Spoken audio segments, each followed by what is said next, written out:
بس ايده زمان والناس شتمته وقالوا له بتهين نفسك قدام فنان ليه، ومحدش كان يعرف السبب. وبعد ما مات أحمد عامر طلع قال السر. في الفيديو ده هتعرفوا القصة.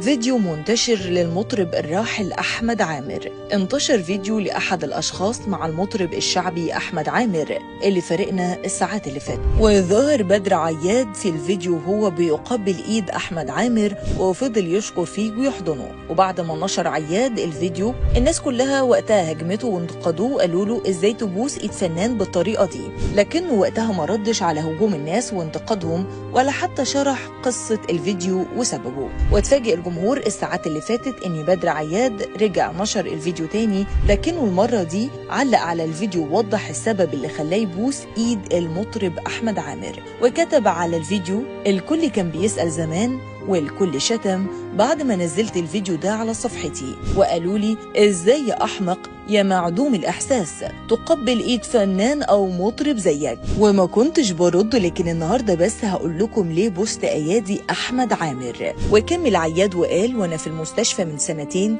جه الراحل احمد عامر واتبرع لي بدمه، ده كمان ساب لي في حسابي في المستشفى 10,000 جنيه. عرفتم ليه انا نشرت الفيديو وقتها؟ انا مدين لاحمد عامر بفضل كبير وهفضل اعترف بده ومش مكسوف. وطبعا الفيديو لقى تفاعل كبير جدا من جمهور السوشيال ميديا واثر فيهم، والكل بيدعي لاحمد عامر بالرحمه.